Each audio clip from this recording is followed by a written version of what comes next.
Welcome back to NetRush Report, your home for the biggest tennis stories, emotional rivalries, and shocking behind-the-scenes truths from the ATP and WTA tours.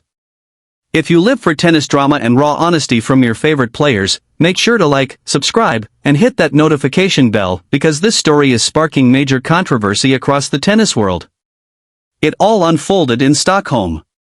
22-year-old Holger Rune was in command of his semi-final match against Hugo Humbert, taking the first set 6-4 and looking in top form. But early in the second set, disaster struck. At 2-2, Rune suddenly pulled up in agony, feeling what he described as a pop in his Achilles. He limped to his bench, tears in his eyes, as his team rushed to help. The young Dane tried to explain to the physio what happened, but it was clear, his tournament, and possibly his season, were over. The crowd at the Royal Tennis Hall fell silent, stunned by the sight of one of the tour's most promising players breaking down in pain. Within hours, the tennis world erupted with reactions, and this time, it wasn't just sympathy. It was anger.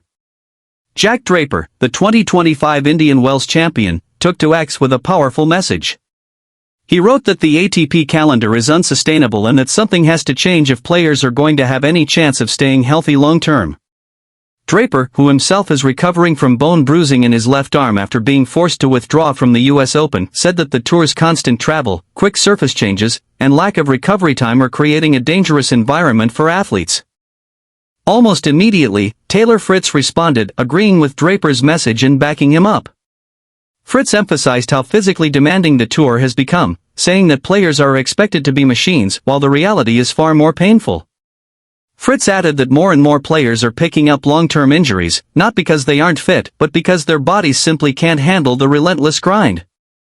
This united front from two of the ATP's most respected younger stars has reignited the debate about whether the sport's governing bodies are doing enough to protect their players. As for Holger Rune, the news hasn't been good. His mother, Annick Rune, later confirmed to Danish outlet BT that her son could be sidelined for 3 to 6 months. She said, "It's heartbreaking, but Holger will recover. We just have to be patient. These things take time." Rune was in the middle of an incredible season highlighted by his Barcelona Open title in April, where he defeated Carlos Alcaraz to lift the trophy. Many believed he was building momentum again after a tough summer, but this injury now raises serious questions about his 2025 season and whether he'll return in time for the French Open next year. For fans, it's another painful reminder of how fragile this sport can be. One match, one step, one wrong move and everything changes. The statements from Draper and Fritz echo a growing frustration across the locker room. Top players have privately voiced concerns about the non-stop nature of the ATP Tour, flying from continent to continent, switching surfaces almost weekly, and playing through pain just to keep their rankings. The question is, how many more injuries will it take before the ATP makes a change? Because if young, fit players like Holger Rune are breaking down, what does that say about the sport's future? What do you think, is the ATP schedule truly too demanding, or is it just part of the price of greatness? Drop your thoughts in the comments below, because this conversation is only getting louder. If you enjoyed this breakdown, make sure to subscribe to NetRush Report, where we bring you the raw truth behind tennis's biggest headlines every single day. Until next time, stay tuned, stay sharp, and as always, keep your eyes on the court.